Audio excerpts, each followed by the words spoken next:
What is up, my peeps? Joshua Smithy with another GSD mode interview where every single week we interview top entrepreneurs and just straight up top badasses out there dominating their spaces. They're people choosing to not live a life of mediocrity, but instead to go out there and create big, amazing, epic lives for themselves, their families, as well as have a big impact on others. And that's why they agree to come on the show and share so much amazing knowledge with all of us, right? So our guest today, you guys, a first-generation immigrant that was determined to create the American dream inside of his world, right? So, and I love this that inside our guest bio, the number one lesson learned through being an entrepreneur in America is to always provide more value to others than they could ever expect. And I love that to my core, right? Most people in this world now are just trying to deliver the minimum, right? Just do good enough. And that doesn't get us anywhere. We're not going to expand and succeed. So I love that mindset. So our guest today is a real estate agent, and his first, he's only been a full-time realtor for about 18 months. His first 6 months did 17 transactions. And this year he's on track to do over 35 transactions. Also involved in volunteers at the Big Brothers Big Sisters of America program, which is badass. So really stoked and honored to have Lucas Pinto on the show. Welcome to the show, my friend. Josh, appreciate it. Thanks for having me. Super honored to be here. And like I said before we started the interview, man, I thank you for a lot of my success in the business. And for honestly, I thank you for not quitting the business because, it took a lot of struggle and pain to get the ball rolling, but I'm glad I stuck with it, man. So I really appreciate everything that you do, all the videos that you crank out, because I don't think most people realize how much work and effort that is. So really appreciate it, man. Yeah, no, it truly means a lot, man. Really, really, really means a lot. So, yeah, dude. So before we get into what you're doing today, because I love what you're doing, dude. I don't think a lot of people get how difficult the real estate industry is. And I don't think a lot of people get the stats, dude. I mean, you got 90% of realtors that fail and fall out and quit in the first 3 years. And then of those that make it, 7% make 93% of the income. 93% of those that make it would make more working at McDonald's full time than they do in the business, right? So it's a tough business, especially in this marketplace. Like, you're in a very intense market, probably the most intense, if not, definitely top 3 in the whole entire nation. And you're going out there and just kicking ass. So, but before we get into what you're doing today, dude, what led you down this path to getting into real estate in the first place? Man, if I really take it back, I kind of grew up, I'm a first generation immigrant, right? We moved to the U.S. when I was 5. And I kind of experienced the both sides of the coin, right? I experienced my family being fairly wealthy and having a good standard of life, to coming over here and kind of losing everything and starting over, right? So I saw my dad be an attorney in Brazil to come over here and work labor for $50 a day. So growing up with that, man, it was kind of, it impacted me in a big way, right? Fast forward to when I got older, school wasn't for me. I had a hard time, taking directions and responding to authority. And grew up in Florida, came out to Seattle. I started bartending for several years out here. But one thing that I thought was interesting, I'm a college dropout, right? Never graduated. One thing that I thought was interesting at a very young age, I don't even know why, man, but I got into books and reading a ridiculous amount. I came across Ty Lopez years back, right? And I'm like, dude, this is going to be my key, right? Knowledge, reading these books. Even though it seemed like it wasn't going to take me anywhere, I thought that was my way out, right? So fast forward, got into sales. I think at a startup in Seattle, a company called Quote Wizard, doing inside sales. I came across Grant Cardone, right? I came across Grant Cardone. I'm like, that's it, man. I'm switching to sales. Everybody always told me I'd be good at sales. I don't have a college degree. And I'm kind of tapped out at bartending. I was making $70K a year. There's no way I could make more money. So got into sales at a tech startup here in Seattle. Within 3 months, I was their number one guy. And I figured out, man, like, a lot of it is not that I was talented. I just outworked people. I was the first one at the office to hit Easter zone, right? When people were just getting into the office at 8 a.m., I was here at 5 a.m. just banging out the calls. So I got most of the deals in that morning time. So it wasn't that I was talented. It was just effort. And I was there for probably about 8 months. Quickly figured out like, man, I thought I was making really good money. I finally broke the 6-figure mark, which for me was like, man, this is it. I'm 23 years old at the time. And I thought like, hey, I made it. But I didn't. I wasn't satisfied. I was working a 9 to 5. And I felt the biggest thing is I felt like I wasn't providing any value, right? I just didn't feel fulfilled, man. So I remember I was talking to a buddy he was actually, at the time, he was executive at Zillow, pretty high up, 10 years older than me. So he was kind of a mentor. And I was like, hey, his name's Kurt. I'm like, Kurt, I'm thinking about either starting a business of some sort or getting into real estate. And he's like, man, I work at Zillow, and I'm telling you right now, don't get into real estate. You never make it. Dude, that was it. That was the what I needed to hear that pushed me over the edge to make that decision. And man, like whenever people tell me I can't do something, and I think I can do it, challenge accepted. So I did, dude. I quit my job, quit bartending, quit the inside sales job that I was doing. I was bartending on the weekends, doing inside sales Monday through Friday. Quit both of them, and I'm like, I'm going to figure this thing out. And it was tough, dude. It was tough. But that was that's how it started. That was the beginning. And I think what kept me in it is that I bought in. I burned the boats, man. I started posting stuff like, I'm the real estate agent. I'm your guy.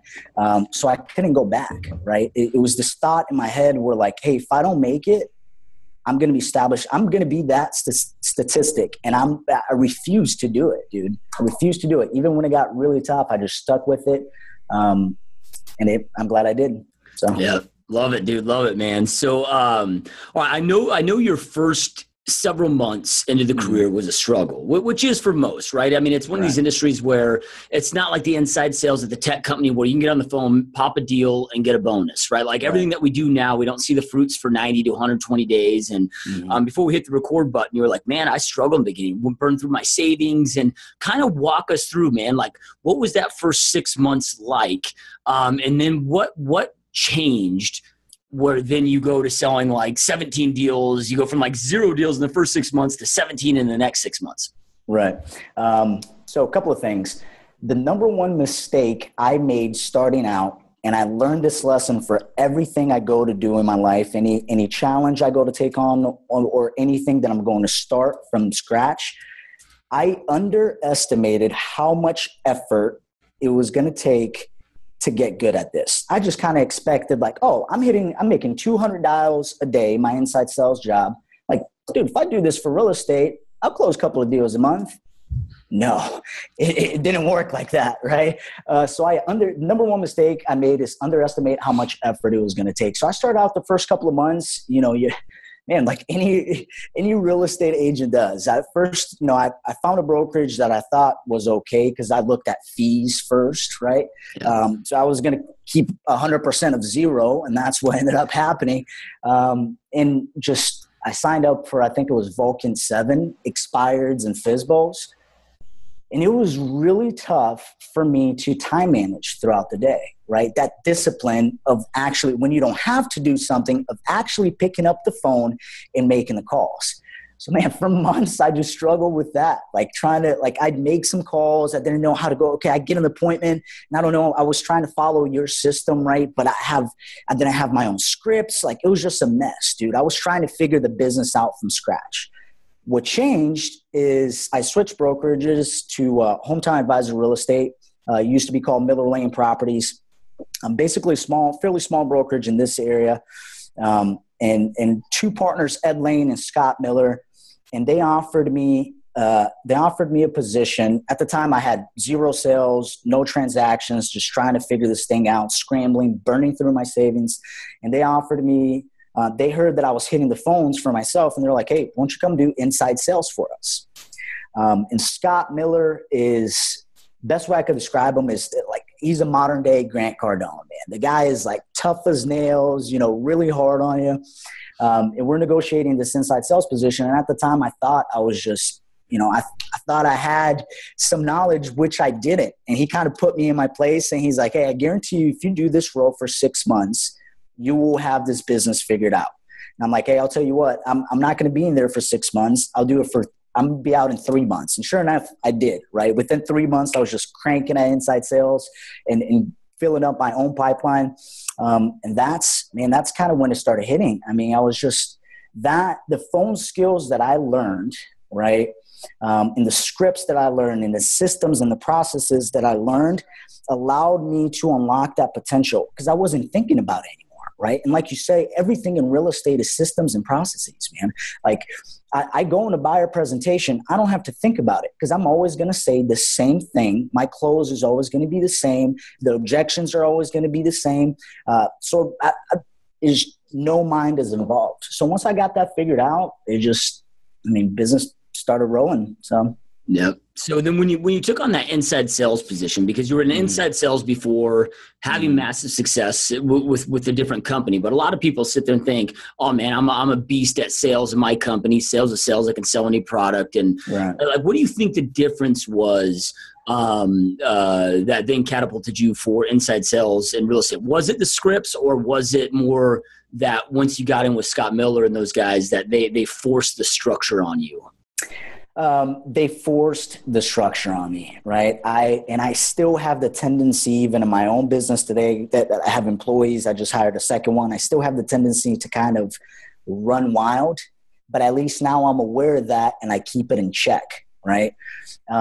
Yeah, man, they hammered that down. Everything in the business was systems and processes, everything.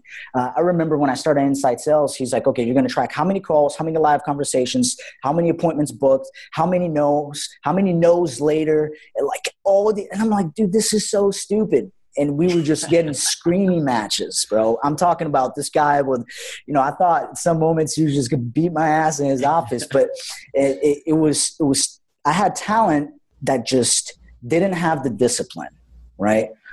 And talent without the discipline is kind of nothing, dude. You can't, you don't get far with that, right? You have to have the discipline. And he really hammered that down, and I'm super grateful he did. Yeah, love it, dude. So all right, so you've got the discipline. You've now got the scripts down. You've got the skill set to book appointments. You're in the business, or you're doing that for 3 months, and then you decide to transition on your own. How did that transition go? Because now you're having to manage a lot. You're having to manage the calls. You're having to go on the appointments, manage the client process, appraisals. I mean, all that BS that comes with this stuff that can be tough to manage. So kind of walk us through that transition. Yeah. So basically I was doing inside sales full time, right? Yet I was still trying to get some business for myself. So I was cranking out Craigslist ads, dude. And my first deal came from a Craigslist ad. I met up with the guy, and we're actually still friends to this day, right? I met up with the guy, made him sign a BAA, dude, just nervous, like shaking, sweating. Made him sign a BAA. We normally get 4% for buyers. We have an agreement where we get 4% for buyers, 3% plus closing costs. Because we do some things that, we go above and beyond for our clients. Sure enough, I got that first deal, and that consumed a lot of my time. And I was still doing, first deal, you're trying to figure things out. You're nervous about everything. I was still doing the ISA row. And then another lead came through that only spoke Portuguese. Right. So that was my first company appointment, because he was like, well, there's no other agent that speaks Portuguese. I don't want you getting too busy with your deals and leaving the ISA row, but go ahead and go on the appointment. Went on that appointment, got him as a client. They bought a $600,000 house. And then just kind of snowballed, man. After I closed the first couple of deals, he saw that okay, he might better utilize me as an agent instead of the ISA row. So I slowly transitioned out of that, doing less and less hours and doing more and more deals, and to the point where I was just on my own. So yeah, love it, dude. We're in I don't want to say we're in now. This has existed in my whole 12-year career, but there's so many people going the opposite direction of kind of the race to the bottom with the whole discount, the discount model. hey man, why don't you work with me? Cause I'll kick you a percent back for your, so instead of going the opposite way and getting 4% on the buy side, they might be only be getting 2 and giving them a percent back for their closing costs, whatever. And it's a race to the bottom. It never works. Nobody wins. Yeah. What are some things that you guys do to get that additional percent, if you will? And not just what do you do, but how do you get the buy-in from the client?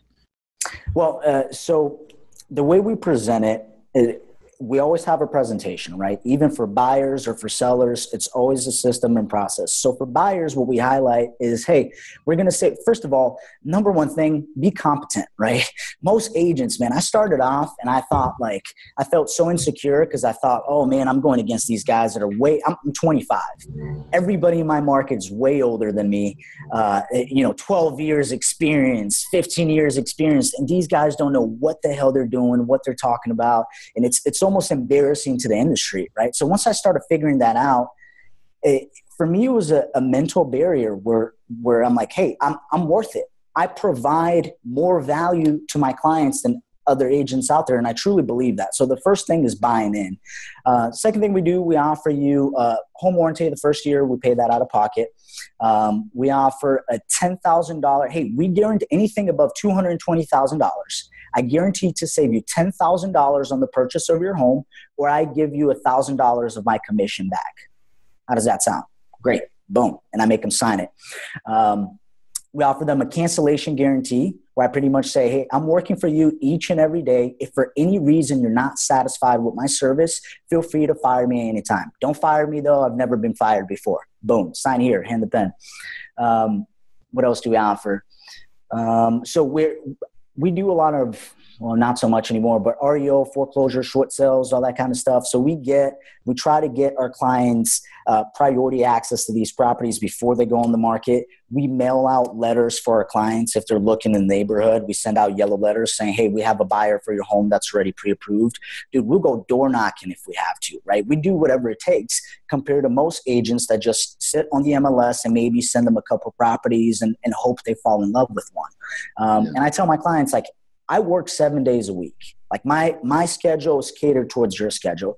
And I'm starting to get to a point, I'll be careful with that because I'm starting to get to a point where it's like, oh shoot, man, how am I going to manage this? But it's that kind of level of service, right? And since I started providing this kind of level of service, everywhere I go, I have an eye for that, right? If you go to a restaurant, how are you treated? I pay attention to details, right? So it's my clients, man, it gets to the point where almost 80%, 85% of buyers probably sign with me, even with the 4%. And I say, hey, our fee's 4% plus $595. You never pay that. That's always paid by the seller. And the reason why we establish our fee is because if the market, fees range. They could be offering 5%, 6%. They could be offering 7%, right? And that is true. Anything above that, we'll give that as a credit to you. Now, with that being said, if it's a competitive situation, I'm not going to go for my 4%. I'm always putting the client's interest first, right? So you got to be rational about it as well at the end of the day. And in listings, man, it's just we offer more value. With listings, I've been doing, hey, with 4%. So everybody's discounting this market. It's ridiculous, man. I see guys do it for 1%. It's just, to me, I don't understand it. So for listings, our fee is 7%. We take 4, depending on the house and depending on the price point. We pay for photography. We pay for staging. We'll get the house ready for market. I will assist you with anything that you need, right? And we pretty much hold their hand really well throughout the process. So that's basically it. Yep. I love it, man. So, I know a question that a lot of the listeners are probably having is do Seattle's, again, outside of San Francisco, it's, again, probably the most, or like I said earlier, the top 2, 3 in the nation as far as competitiveness. Yeah. I have a buddy that's an appraiser up in Seattle, and he also sells real estate, but he's like, dude, I went back into appraisals full time because they're paying close to a G in appraisal because it's just so insane of what's happened in the marketplace. So when you say something like, hey, we guarantee you a $10,000 savings, but everything's multiple offers, you're having to bid above list, whatever, how are you able to pull that off? Yeah, man. So the houses that are flying off the shelves, right? So our strategy in this market, my number one strategy in this market, I never recommend my clients to waive inspection, right? There's a lot of people waiving inspection in this market. So I always try to include an inspection contingency in there. And when we beat up sellers on price, it's usually during inspection contingency. And it's kind of messed up in a lot of ways. But hey, I'm representing my client and I have their best interests at heart. And I know a lot of these sellers, they don't want to go back on the market because it just looks bad. So the strategy has been to try to lock this property down, right? We offer whatever we need to, asking price, maybe escalator. And once we get in contract, that's when we start chipping away at the price. And, sometimes we get it, sometimes we don't get it. And if we don't, I'll honor the $1,000 that I give to them out of pocket. But basically what that says is, hey, man, I'm going to fight for your money like it's mine. Right. And most agents don't, man. Most agents, it's insane how much they just cave to get the deal done. They just give their clients money away. Yeah. Yeah, no, I love, and I mean, it's a strategy that, if you look at a lot of these hedge funds, I mean, they've been doing it for years. They secure the property and then inspection, there's huge credits. And I mean, it's because the thing is, I mean, at that point, the seller can't cancel. Right? I mean, it's up to the buyer to say yay or nay. So I love it, man. So, all right. So then let's break down. So fast forward, man, you got your few clients under your belt this year. Still a very competitive market where you're at. You're on track to do 35 transactions. Really, let's just say your first full year in the business, which will be 2017. Kind of walk us through what's your week look like? Like, are you, because I'm assuming at this point, you probably get some referral business, right? But you don't have 5 or 6 years under your belt where these people are coming back. Not a lot of repeat business. So I'm assuming that you're still pounding the phones hard, prospecting heavily. Kind of walk us through what you're doing to do so many deals in your first full year. Yeah, man. So one of the biggest things I got from you is kind of take your business and flip it upside down, right? If I want to do 35 transactions, how many people do I need to talk to? How many leads do I need? And that's exactly what I did at the beginning of the year, right? So I looked at 2016 and I'm like, how can I get more targeted in 2017? I don't need to do everything. I need to do a few things really well. So leads are a huge part of my business, probably about 50%. Facebook leads, I recently started, I caved, man. I caved and got Zillow. I'm doing Zillow leads for about, Scott Miller almost went bananas when I told him I signed up for Zillow. He's like, you got to be kidding me. But I mean, there's pros and cons. That's a whole different story, right? So online leads, Facebook leads, paid Facebook leads, Zillow leads. We do open houses. The problem with open houses this year, man, is there's such little listings that in open houses here, the first weekend is great. After that, it's pretty much gone. Like you have one weekend to do an open house on a property that pops up and there just isn't a lot of listings. So open houses have been a little bit tougher to do, but we crank out open houses. Facebook leads, Zillow leads. Whenever we have a listing, we door knock every door in that neighborhood and put a little door hanger with a little message that says, hey, we have buyers. I'm selling a house down the street. We have buyers that are looking in our area. Give me a call if you're thinking about selling. Simple stuff.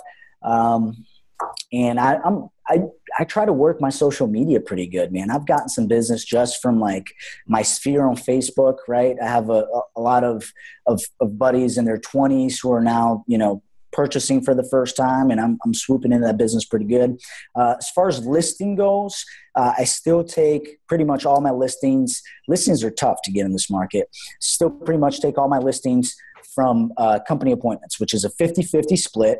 And it's only me and one other agent that get our listings in our company. And basically we have a mailing room where we send out I think so far this year, Scott probably spent $40,000 in yellow letters saying, hey, we have a buyer for your home. If we have a buyer in that area, let's say Dave is pre-approved. He's looking to purchase a home in your neighborhood. Give us a call if you're interested in selling. And basically I'm the guy that goes on these appointments and signs them up. Yeah, love it, dude. So, I mean, you got a lot of lead generation happening, right. But leads aren't the issue. It's most people's inability to convert those leads to appointments that becomes the ultimate issue, right? And I know with your ISA experience, and give us an idea of what kind of effort that you're putting into this lead follow to convert these new appointments, just so our audience can have a idea of the true amount of effort it takes. Because like you said, most people vastly I think most people overestimate the amount of leads they need, but they vastly underestimate the amount of follow-up and frequency it takes to convert those leads. Yep. Fortune's definitely in the follow-up. Yeah, man. So I learned this lesson by simply just getting hit with it on the head over and over again, where, I'd have 2 months where I crank out like 5-6 deals a month. And then I go 2 months with like 1 or 0 deals. That like this roller coaster of the business. I think it was probably around April this year. And I'm just like, enough, dude. It's like, I'm done with this. Like it's just eventually when I get like 7, 5, 6 deals that I'm working with, the first thing to drop is my lead follow-up and my prospecting. It's just the way it is, right? So I'm like, shoot, I need some help. So I started outsourcing. I brought on a part-time assistant, super cost effective. We worked out a deal where it's pretty much, hey, I'm hiring you. You're coming to work not for the money. You're coming to work for the opportunity and to learn and avoid the pitfalls that I've seen. And it's worked out great, man. She's amazing. So every day, 1 hour a day, we just hit the phones. It's simple, right? Future follow-up. So we have something called our CRM is a small CRM called V4 software, where we pretty much, we have an 8-call swarm. So a lead comes in, we pretty much smash them 8 times within like 2 or 3 days. Everything from text, bomb videos. We put them on a monthly bonbon campaign. We have a drip campaign. And yeah, we pretty much hit them 8 times, and then we still hit them every once in a while after that. We put them on a bucket called the pond. But yeah, it's basically it's getting your name out, man. It's calling people each and every single day, past clients, starting conversations. You just never know, right? This last week, I called a guy who I spoke to a year and 3 months ago. I thought and most people would look at this lead and like the notes, just like, dude, you would look at the notes, you're like, this guy is never going to buy a damn house. He's pre-approved for $500,000 and he's shopping around Seattle. They signed a BAA like a year and 3 months later, man. So it's you got to keep in mind that from the time somebody opts in to the time they actually close on a transaction I think it's something anywhere from 200 to 300 days. So you just got to be there. You got to outlast everybody, right? So. Yeah, no, I love that you brought that up. And I mean, the statistic for online leads, at least, is 6.7 months out from even wanting to initially meet with a realtor, right? It's where they start that process, man. And like you said, fortune in the follow-up, man. If you don't have that nurture process, dude, you're done. Yeah.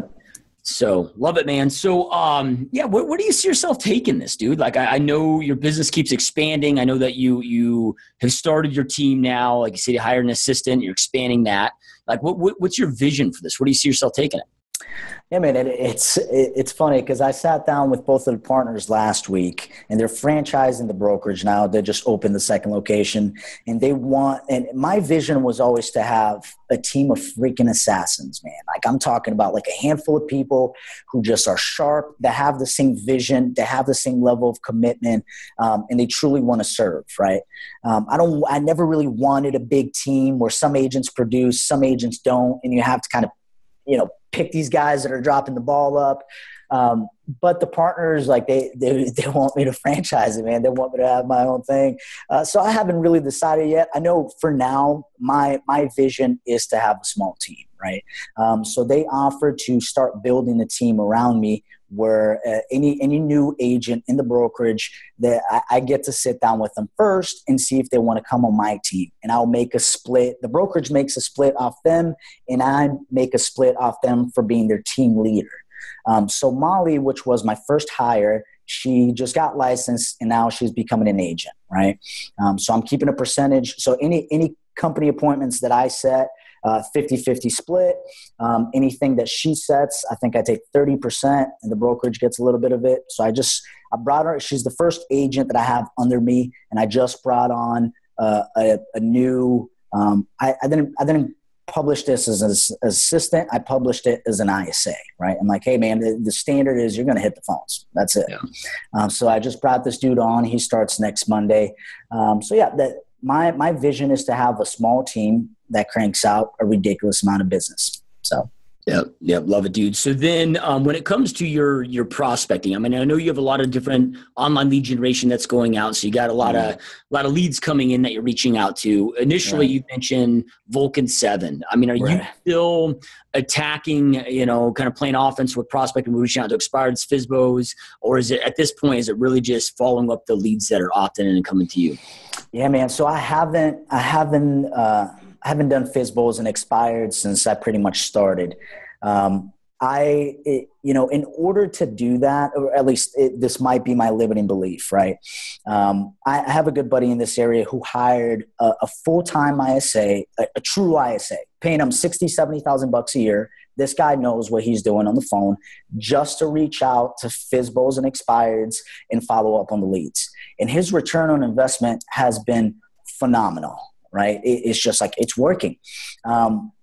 But I think it's a different breed that you need to get to lock somebody up in a room for 8 hours. I'm like, hey man, make 300 damn calls and have people hang up on you and be consistent with that. And you need in the Seattle area, you need to pony up the money, because we've tried in the office to hire cheap ISAs for $35,000, $40,000 a year to do that. And they just drop out. They quit. It's just too much, Yeah. So, I mean, is that something that I eventually want to do? Yes. But I mean, I probably need the budget for it, which, $70,000 as a team of two to pay for ISA is just too much. So. Yep. Love it, dude. And you're right, man. If you get that killer in there, I think that so many people, so many agents, it's because I get it. It sucks to be in that role. But it's like the first thing everybody wants to outsource, before they hire an assistant, before they leverage, and I've got a good friend of mine who's actually, I mean, she's the best realtor I've ever met in my life. And she has 7 ISAs. At this point, they're setting over 700 appointments a month just for her team. Just insane stuff. Like, she's got over 300 deals in escrow, right? And she was telling me recently that, she has found like the best hire is Geico telemarketers. So she like reverse looks on Indeed, looks for people that have, because you on Indeed, you can reverse look up people that have their applications out there, the resumes out there. Right. You can find anybody that has, so she looks for 1 year at a minimum of telemarketing or phone sales experience for Geico. Nice. Just killing it. So do you know what she's paying them or I believe it's something like, it's like a 30, let's just say it's around 30 to 40,000, as far as a base pay. And then, from there it's per appointment. It's like $25, $50 per appointment set. So, I mean, it's definitely a killer model, dude, right? Yeah. And it's something that we've been doing on my team too. But I've had horrible luck with outsourcing. We've only had luck bringing them in, right? So we can inspect. We expect at a heavy level, like my ISA right next to my office, so I can hear him calling. So you can hear him all day. That's funny. Yeah, so love it, dude. So, Artie, like, I mean, if you could go back, right, when you started this about 18 months ago, if you could go back knowing everything you know now, that you've really started dialing your business, and give yourself like 2 pieces of advice that you feel would fast forward your success thus far, what would that look like? As cheesy as it sounds, man, the first thing is I would 10X it, right? Whatever you think, the amount of effort you think it's going to be needed, just multiply that by 10. And that way you're safe, and you'll probably hit your goals without having to stress about it. The other thing is your mind has to be in the right place. I feel like in this business, you're not, you work on yourself much more than you do on your business and your mental toughness. And when setbacks come, you got to respond by working twice as hard and looking for new angles, right? Because setbacks are going to come in, and you can't take failure. I mean, you could slip, but you can't fall, right? And that's one thing that, like, man, I thought it was going to be a smooth path, right? I thought it was just going to be a little journey, and getting started in this business was probably one of the hardest things I've ever done in my life. Am I glad I did it? Absolutely. Life-changing. But man, don't underestimate the amount of effort and work and sweat and tears, and it's tough, man. So that will probably be my number one advice. And I get people who are starting in the industry, like oh man, how do I get started? Oh, look, anybody could do it. I'm like, oh, really? Okay, hop on board, man. Let me know how it goes. Yeah.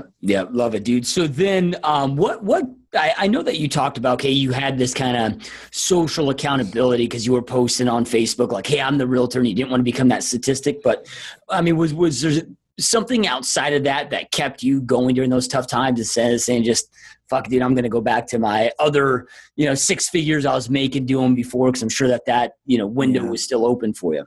Yeah, and it definitely crossed my mind. And I shut it down before the thought could even plant its seed, man. And to be honest, Josh, I remember days where it was 4 or 5 in the afternoon and I just felt defeated, like my bank account is just draining. And I would go to your YouTube channel, man. And I'd listen to stories like about like when you mentioned you were in the corner of your office, borderline in tears, like thinking about just throwing in the towels, and interviews with other agents who also struggled. And I put that in my mind where it's just like, hey man, just keep failing forward fast, right? Just keep going. You can't quit. Like quitting is not an option. You're going to eventually figure this out. And I truly believe that. And it was but a lot of times the doubt creeps in because you start like, am I just delusional?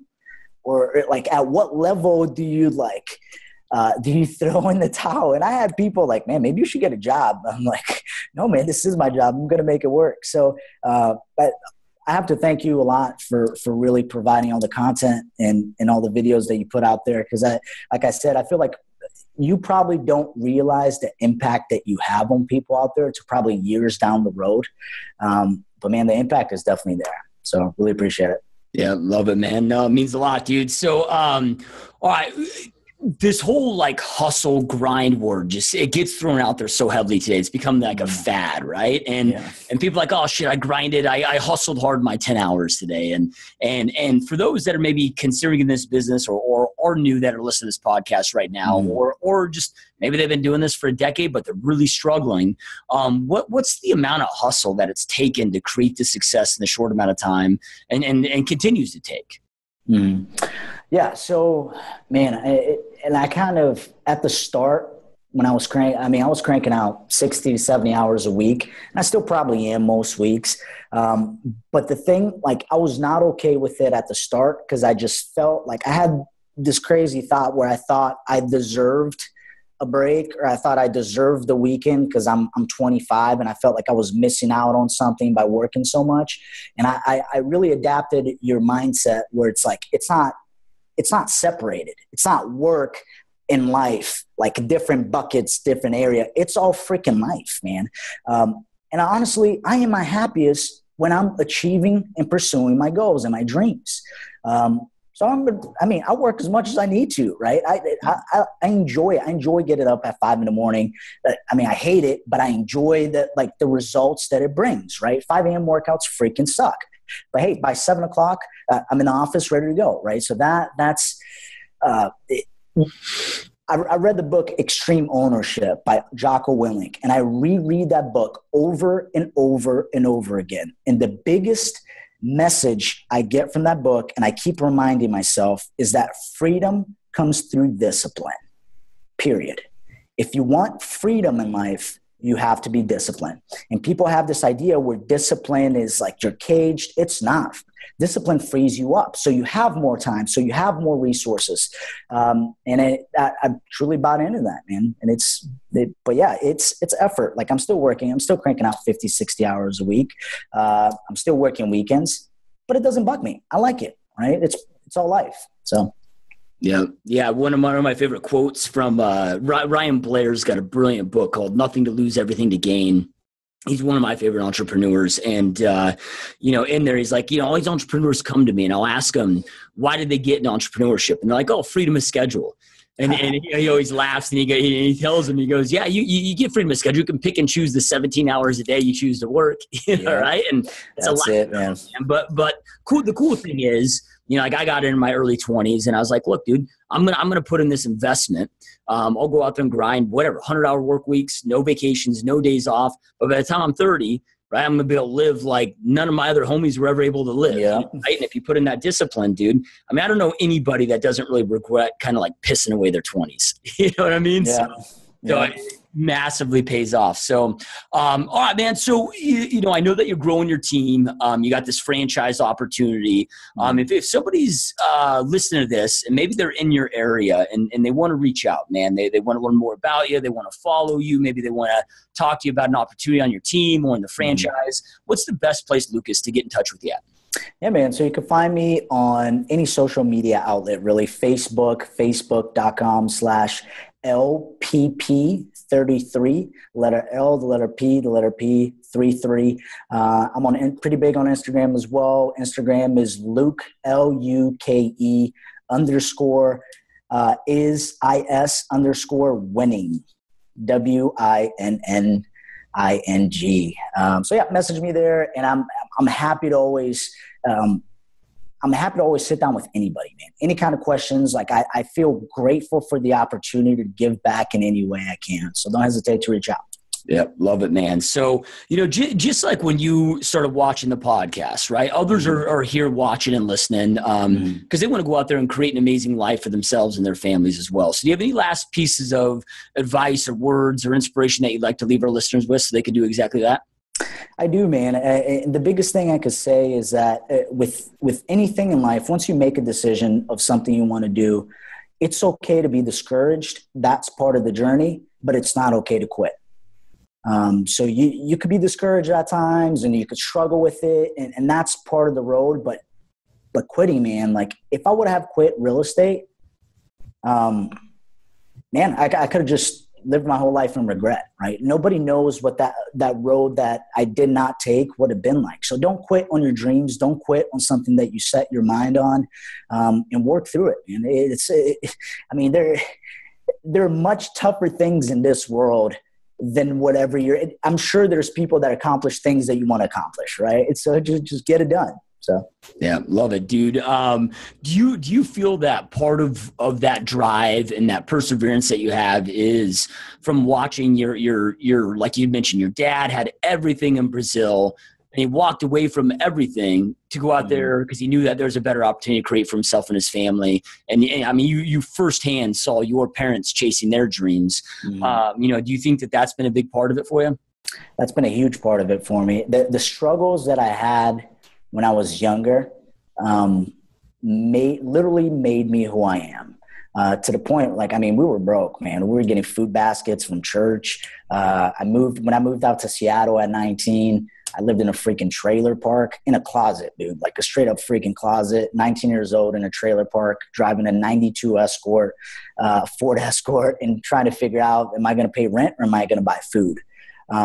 Dude, those struggles, and like, I'm very careful nowadays to not become soft. I still do things that suck just to keep me humble. I still hit the phones even though I hate it. I still get up at 5 a.m. even though I hate it, just to keep me on my toes. Because it's one thing I experienced when I started seeing a little bit of success is that you start getting a little bit comfortable. You get a little bit nicer car, you get a little bit nicer place, and it's so easy to just coast, man.